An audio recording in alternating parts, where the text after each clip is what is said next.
Bom, pessoal, vamos para mais um vídeo. Hoje nosso vídeo vai ser sobre os livros poéticos e sapienciais. Vamos para mais um encontro aí.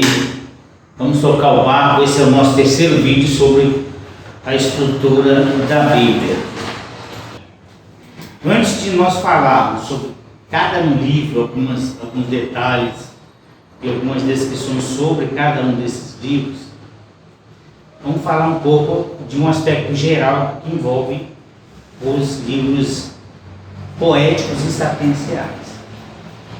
Já falamos sobre essa divisão, quando nós falamos sobre Pentateuco, livros históricos, falei sobre a justificativa dessas divisões, essa peculiaridade, não tem uma lógica muito definida. Agora, com os livros poéticos e sapienciais, tem uma peculiaridade. Por quê? Porque aqui esses livros eles são separados ou divididos por gênero. São os gêneros que definem essa separação de sabedoria e também livros poéticos. Gênero literário, a base dessa divisão é o gênero literário. O grande problema aqui não é necessariamente nos livros enquanto partes dessa divisão, é como você interpreta esses livros, como cada um deles é interpretado. O problema do literalismo em torno de livros poéticos e sapienciais é um problema que pode causar aí, vamos dizer, um equívoco muito grande em confundir personagens fictícios com personagens históricos, como é o caso da incerteza sobre Jó, de alguns personagens que aparecem lá em Provérbios ou em Eclesiastes, como se aquelas pessoas fossem reais ou fossem pessoas da história. E quando na verdade os autores, ao escreverem esse material, a pretensão deles era o quê?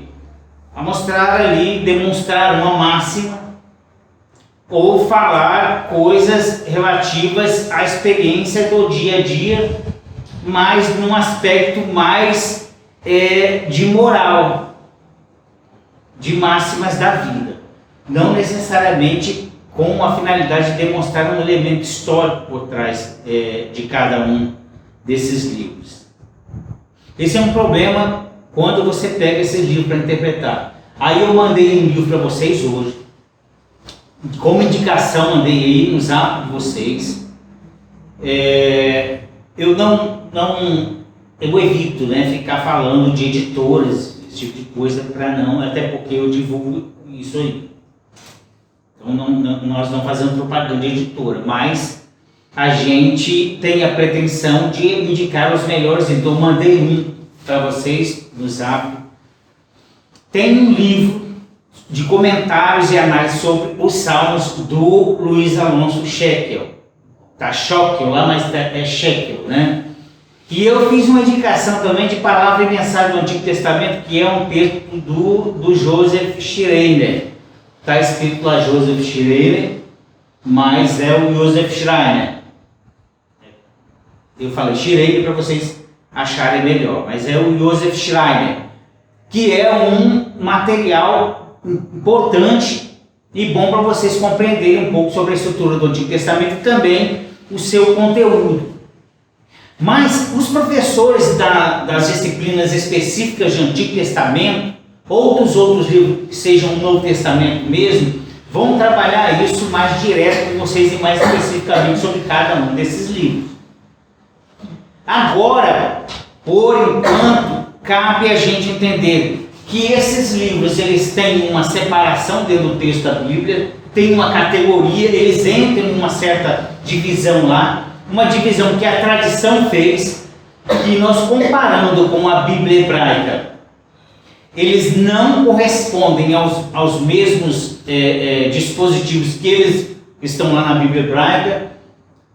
Como é que está dividido a Bíblia hebraica? É a Tanakh, a Torá, são Pentateuco, o Neviim, que são os profetas anteriores e posteriores, e o Ketuvim, que são os escritos.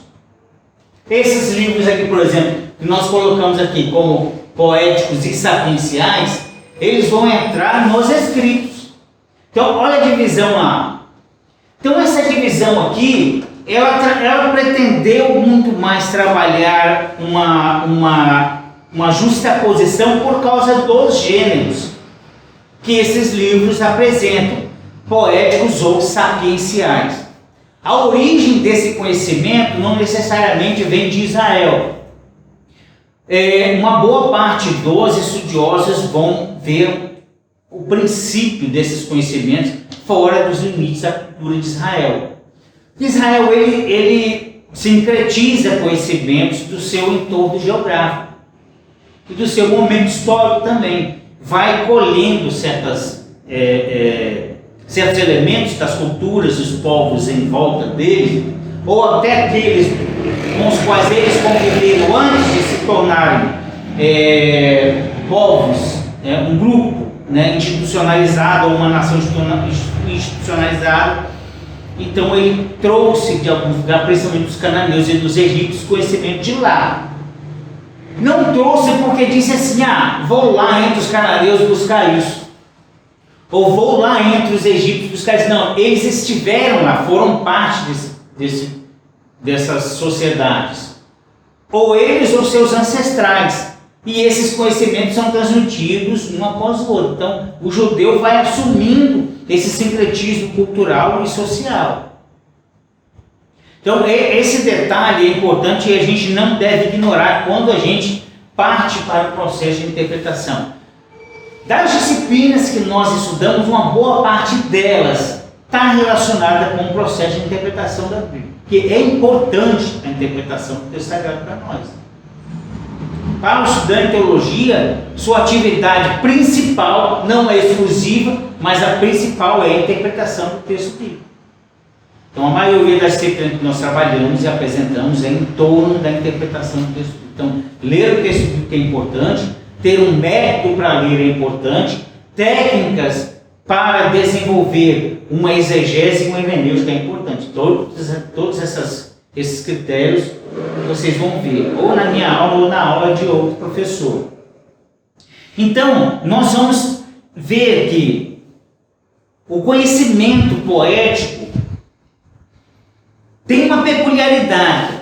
Se você pegar textos, como de Salmo, alguns salmos, e colocar em paralelo com uma teologia de cada um dos livros, sejam eles de fontes javistas, sejam eles de fontes eloístas ou de fonte sacerdotal, não haverá uma coincidência muito precisa com o pensamento teológico desses grupos.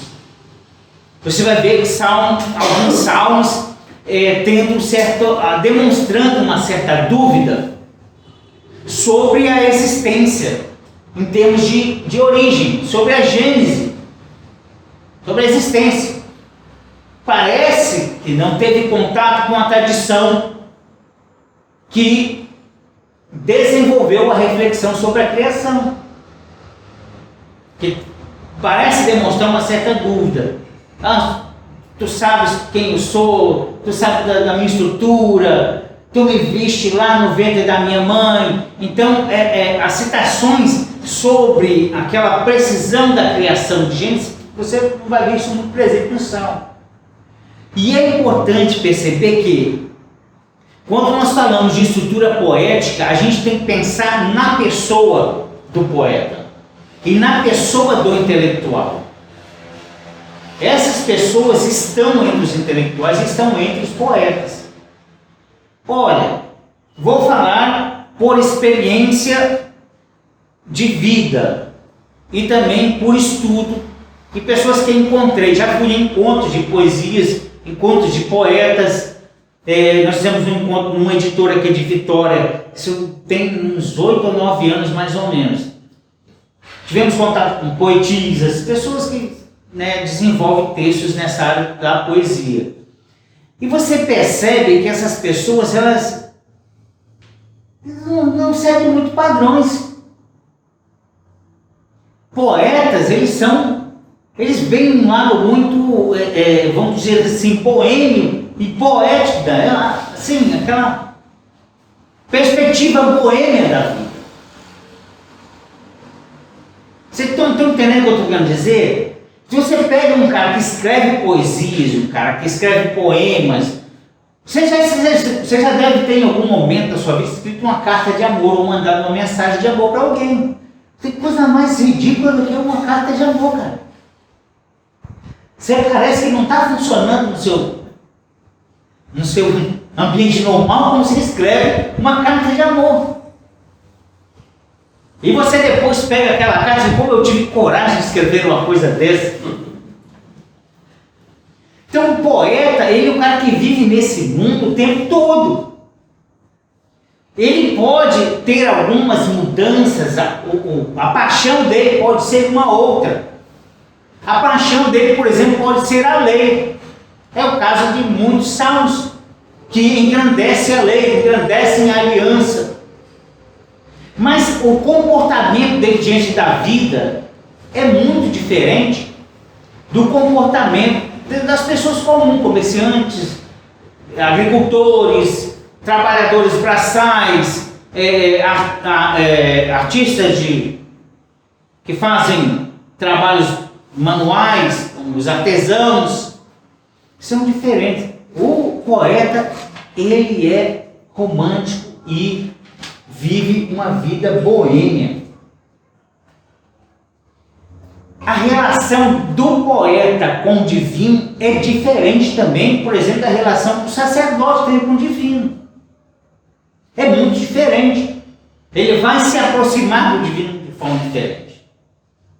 Porque se você pega o sacerdote ou o javista, eles vão ter uma relação com o divino muito mais na legalidade, muito mais nos padrões ritualísticos da religião. O salmista senta ali, olha para onde olha. Da onde que vem o socorro? Esses caras correndo aí, passando, montado num cavalo, uma carruagem com espadas. Aí eu confio no Senhor. Uns confiam em carro, outros em cavalo. Mas eu vou confiar no Senhor. Então, é um paradoxo com a vida prática. É com essa perspectiva que se interpreta textos poéticos. E é difícil você entrar na cabeça do poeta. É difícil você saber o que o poeta está querendo dizer, de fato. Quando ele escreve alguma coisa. Eu vou falar aqui, como eu fiz nos nossos encontros anteriores, nas nossas aulas anteriores, sobre cada um deles. Características e também a sua datação. Cada um desses aspectos. Então, tem aí o material, mandei para vocês. Está lá no livrinho. Então vamos ver cada um desses livros, suas características, e na medida que eu for falando cada uma dessas características, eu também vou fazendo um comentário sobre a perspectiva de cada uma delas. Tranquilo? Então vamos lá. Nosso primeiro livro, o livro de Jó. Jó leva o nome do seu personagem principal. O nome do livro está associado ao seu principal personagem. O texto de Salmos, de Jó, fala que de um sábio justo, não hebreu, habitante de um país não bem identificado chamado Uz. É muito comum você encontrar isso em livros poéticos. E eu já havia comentado isso com vocês quando falei da experiência que tive com críticos do texto bíblico em outros pontos aí de disciplinas. E ele é composto de 42 capítulos. Assim, como é que ele se divide em partes, em 4 partes básicas aí. A primeira parte é um prólogo em prosa, que pega do capítulo 1 até o capítulo 2, que marca a ruína de Jó.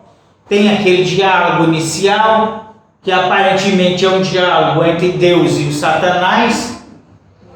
Aí sim, ele passa, depois disso, de um estado de prosperidade ao estado de miséria, que nesse diálogo Deus colocaria sua confiança em Jó, acreditando que Jó não cometeria uma transgressão mesmo perdendo tudo.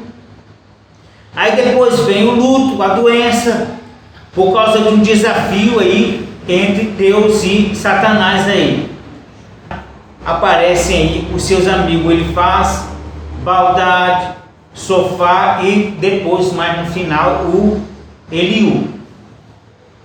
Quem já leu o livro de Jó vai conseguir lembrar desses personagens. E depois o próprio Jó, com esses amigos, discute o problema do sofrimento e da culpa. A crítica, os analistas, eles têm uma maneira de ver Jó, primeiro, com relação à sua autoria e também seu tempo de construção de redação. Que ele não tenha sido feito em nenhum único momento, que ele tenha sido feito por partes, inclusive partes antecedendo o cativeiro e algumas partes posteriores ao cativeiro. Mas vocês vão encontrar também uma grande crítica de Jó à sabedoria antiga judaica, sobre, por exemplo, a justiça e a injustiça. Então vocês vão encontrar tanto essa ideia de, primeiro, mostrar a Israel que o sofrimento é possível acontecer com qualquer um, inclusive com o próprio justo, e essa outra ideia de uma crítica, porque a princípio no diálogo alguém quer puxar a crítica na justiça, na ideia de culpa. E a nova sabedoria, que é uma sabedoria mais avançada de Israel, tentando colocar que a culpa não necessariamente é aquilo que traz felicidade ou infelicidade ao indivíduo. Então, é uma ideia de conflito entre uma sabedoria antiga e sabedoria nova. Então, vocês vão encontrar gente comentando sobre isso, sobre o material de Jó. Então vamos lá. Aí sim, nós temos uma segunda parte que fala da prosperidade, de justiça, com o sentimento de inocência professado por Jó, que vai do capítulo 3 até o 37. Aí sim, a outra parte são 2 intervenções de Deus que exaltam sua onipotência criadora da natureza, e as respostas de Jó, que vai do capítulo 38 ao versículo 6 do capítulo 32 de Jó. Na quarta parte, um epílogo em prosa, já a partir do versículo 7 ao 16 do capítulo 42. Que narra o estabelecimento da prosperidade de Jó. Então, Jó, no finalzinho do livro, ele começa a recuperar tudo aquilo que ele havia perdido. A data mais provável para o livro de Jó é o século V a.C. O que a tradição diz sobre a autoria de Jó?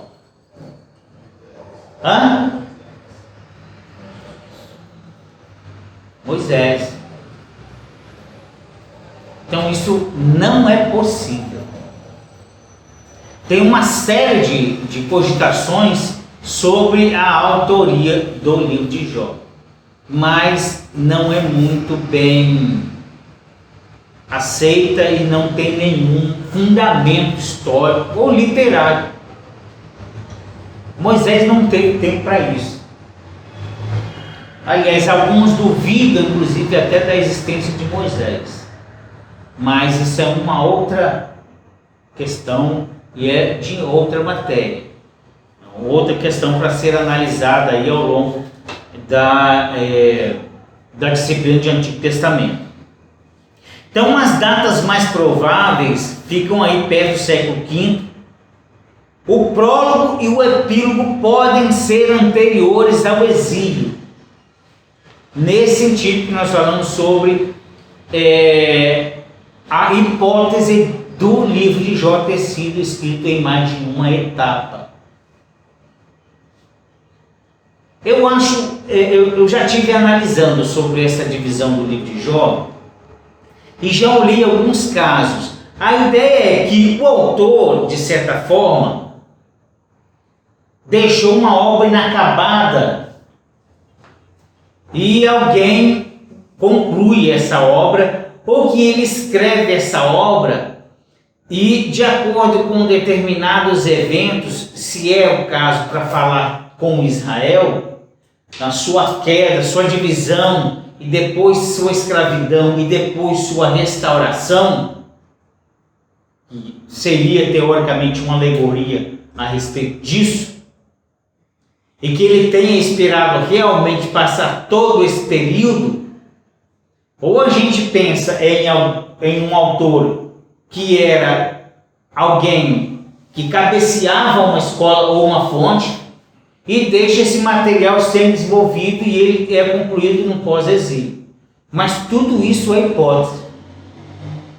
Inclusive essa aí de que Moisés tem escrito, que é a hipótese muito menos provável que todas as outras. Outro livro, os Salmos. Salmo. O termo hebraico usado para o Salmo, lá na Bíblia hebraica, é o Teilim, entendido como louvores. Em grego, o psalmoi, que lembra a ideia de cantos acompanhados por instrumentos musicais, principalmente o saltério aí. A denominação grega corresponde ao hebraico mismor.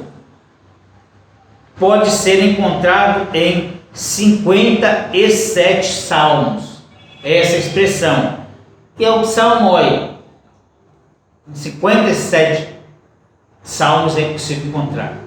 Nós temos curiosidades em salmo. Os salmos, eles são em número de 150. São divididos em 5 livros, ou 5 grupos de salmo.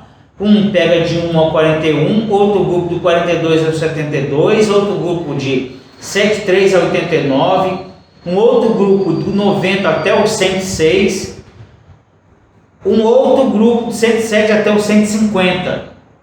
Nós temos uma peculiaridade, por exemplo, que algumas Bíblias, como a Tebes, algumas Bíblias como a própria Tebes, o Salmo 9 e 10 é um salmo só. Então você vai encontrar na Bíblia Tebes 2 numerações para salmo. E aí quando chega no Salmo 147, ele une o 146 e 147 e volta à numeração normal, e no final ele conta 150 salmos. E o Salmo 13 ou 14 e os 1453 é o mesmo salmo. Vocês podem comparar aí um com o outro. Esse aí é um problema dos salmos, que a gente não percebe, mas a gente se depara com isso. É claro, os especialistas aí, vocês podem ver algum livro que vai falar sobre isso. Aí, aquele livro que eu indiquei para vocês, do Eduardo Arens, A Bíblia Sem Mito, ele vai falar de alguns desses problemas logo nas partes introdutórias do livro. Então vamos lá. Algumas Bíblias podem possuir numerações diferentes, como é o caso da Tebes, que o Salmo 9 e 10 é um salmo só. Então aí ela vai ter uma numeração menor, enquanto as outras têm uma numeração maior, de um salmo de diferença. Depois, no Salmo 146, 147, ela junta os dois salmos, é um salmo solar, e aí ela volta à numeração e termina em 150 salmos, como a nossa Bíblia aqui tem. Isso reflete um pouco por causa do problema da tradição hebraica. Na tradição hebraica, Salmo 9 e 10 é unido. Entendeu? Por isso é que muita gente aí não tem aquela noção de conteúdo, pega a Bíblia hebraica e se perde nos salmos. Você acha que está faltando um salmo. Na verdade não é, porque o salmo é unido. Salmo 9 e 10 é unido. Como acontece quando o pessoal pega a Bíblia Vulgata e procura lá Samuel, procura Reis e não encontra. Por que não encontra? Porque não tem Samuel lá. É o livro dos Reinos, como é o caso da Septuaginta, que é primeiro, segundo, terceiro e quarto livro dos Reinos. E na Vulgata, primeiro, segundo, terceiro e quarto livro de Reis.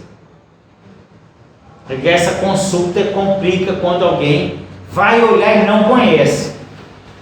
Então é para isso que a gente está aqui, para tentar superar esse problema aí. Então, salmos, eles são separados por gêneros, ou gêneros literários dos salmos. Primeiro grupo, eles são aí em 5 grupos.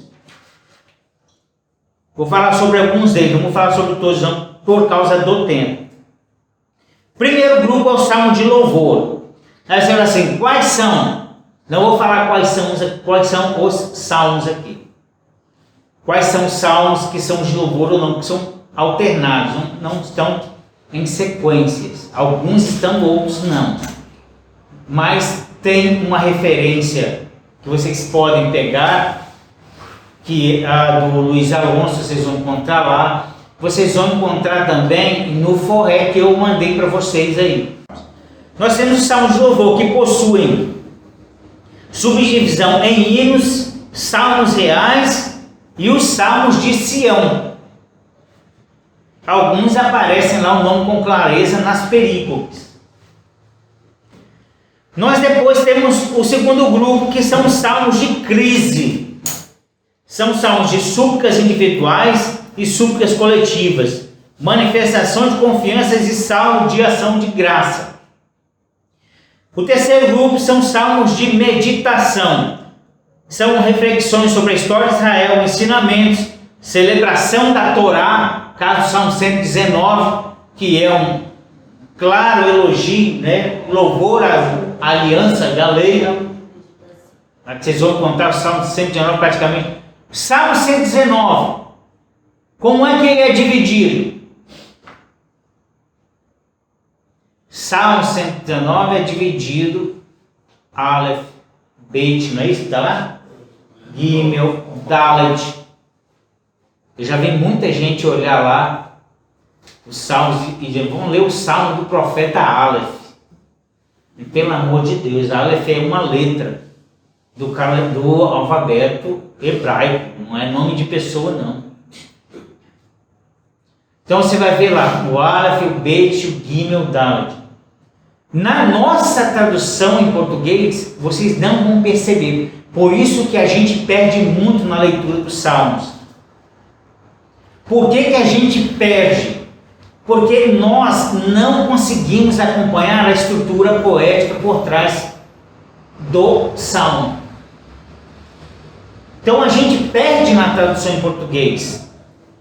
O sistema poético, ele é muito bem definido. Quando você pega, por exemplo, um soneto tem uma estrutura própria.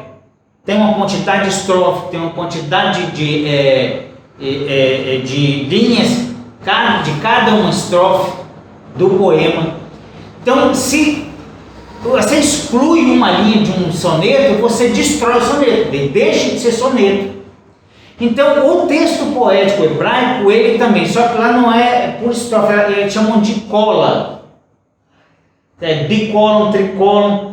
Tem um texto, Cássio Murilo, Metodologia de Exegese, no final do livro dele, ele vai falar sobre, dar uma noção sobre a poética hebraica. E lá você vai ver essas estruturas lá. Então, se você perde a estrutura, você perde a noção do enredo por trás do salmo. É praticamente um canto. Se você foge dessa estrutura, você perde todo o brilho da poesia, cara. Você lê poesia como se estivesse lendo uma notícia. Esse Salmo 119, se você pega essa distribuição Aleph, Bet, Gimel, na versão hebraica, a parte que é dividida para o Aleph, todas as primeiras palavras, das primeiras linhas ou das primeiras colas, começa com a letra Aleph. Todas. Por isso, lá é dividido por Aleph, Bet, Gimel. Deixa eu dar um pause aqui que eu vou mostrar isso a vocês. Então essa é uma curiosidade do Salmo aí, 119, por ele ser dividido aí com as letras do alfabeto e ele ter esse jogo de palavras lá, começando cada uma de suas colas ali com a letra que indica aquele grupo de palavras ali. Que eu acredito que é um desafio poético escrever alguma coisa sobre a lei, colocando aí as primeiras letras do alfabeto. Então, nós temos aí o segundo grupo, os salmos de crise, o terceiro grupo, os salmos de meditação, que entra aí um exemplo do Salmo 119, que fala principalmente sobre os ensinamentos, sobre a celebração da Torá, e aí vai. Nós temos os salmos penitenciais. Os salmos penitenciais, o Forré, ele vai falar sobre umas dificuldades de incluir um salmo em um gênero ou em outro. Está lá na parte que ele vai falar sobre os livros, a sabedoria e a poesia de Israel. Eu não me lembro bem a página que ele fala lá não, mas não é muito difícil encontrar. Você fazendo uma busca no livro que eu mandei para vocês do Forré, vocês vão encontrar isso lá. Mas uma coisa que eu queria falar para vocês, que é um conflito também na compreensão de salmos, que é a ideia de que salmos, eles são usados normalmente em ambiente cultual. Olha, se nós pensarmos que o culto só ocorre dentro do templo, se a gente ficar limitado a isso, vai ser um problema que nós vamos incluir salmos só na liturgia, nas liturgias do templo. Mas o culto, a ideia de cultual, por exemplo, quando você vence uma batalha, uma guerra, e aí pega esse momento, pega um instrumento, junta uma roda de pessoas e começa a cantar, dando graças ao seu Criador, ao seu Deus, por ele ter lhe dado vitória naquela batalha. Aquele canto ali vira um canto de guerra ou um canto de vitória e vai se seguindo de geração em geração, não deixa de ser um poema cultual. Então a ideia de culto não pode ser fechada necessariamente na ideia de tempo. Nós vamos ver, por exemplo, ocasiões em que a arca aparece e que Davi canta, que Davi dança. Esses momentos podem entrar na categoria de cultual, não necessariamente rito. Culto não necessariamente é rito, cultual não necessariamente é rito. Quando você se apresenta para fazer alguma exaltação, algum louvor, isso não necessariamente ocorre em todos os ambientes de tempo. Beleza? Então essa é uma questão que se debate sobre os salmos ainda, sobre a condição de um salmo ser ou não ser um salmo cultual. Um salmo, por exemplo, de penitência pode ser cultual? Pode. Então é uma categoria então mais ampla se eu colocar um salmo, a ideia de cultual como um critério de categoria de salmo. Mas é complicado. Essa discussão o Forré leva lá e ele coloca algumas observações que seriam interessantes para vocês estarem lendo lá, se quiserem compreender melhor sobre o salmo. Lembrando, vocês terão uma matéria específica que vai trabalhar sobre isso, então terão a oportunidade de fazer uma avaliação mais completa lá. Por enquanto, vocês só estão vendo o básico da estrutura desses livros. E por último aí, o cântico ou o salmo dos degraus, a categoria do salmo de degraus ou de subida, ou de romaria. Em alguns lugares eles podem entrar aí com o salmo de romaria. Eu já tive fazendo algumas leituras sobre essas ideias de salmo de romaria, até que já senti vontade de falar sobre eles. Eu não sei se você... Alguém já serviu o exército aqui? Alguém serviu o exército? Não? Alguém já foi policial aqui? Não, né? Mas se vocês forem olhar as manobras militares, os desfiles militares, se vocês forem olhar os treinamentos militares, corrida, campanhas militares, eles juntam os grupos, vão correndo uniformemente e cantando músicas próprias do cotidiano da cultura militar, ou da cultura de guerra. Esse tipo de música que eles cantam regula a cadência da marcha ou da caminhada. O salmo de degraus, o salmo de romaria é uma coisa muito parecida, que eles chamam também de penitências. Alguns colocam como penitências também essa categoria de salmo. Ou seja, imagine lá que um grupo de judeus ou de israelitas estão indo ouvindo da batalha, eles vão cantando esses salmos ou esses cantos de degraus. Porque muita gente confunde a ideia de degraus de santidade. Não é isso, não. Não é isso, tá? Degraus não é isso, porque o judeu não tem essa concepção de ascensão de santidade, não. Essa ideia que nós temos aqui, não. Entendeu? Até porque a cobrança da aproximação de santificação, ela está muito mais em torno do sacerdote, do sacerdote, do que do povo propriamente dito. Porque o sacerdote é que faz lá a intercessão entre Deus e a comunidade.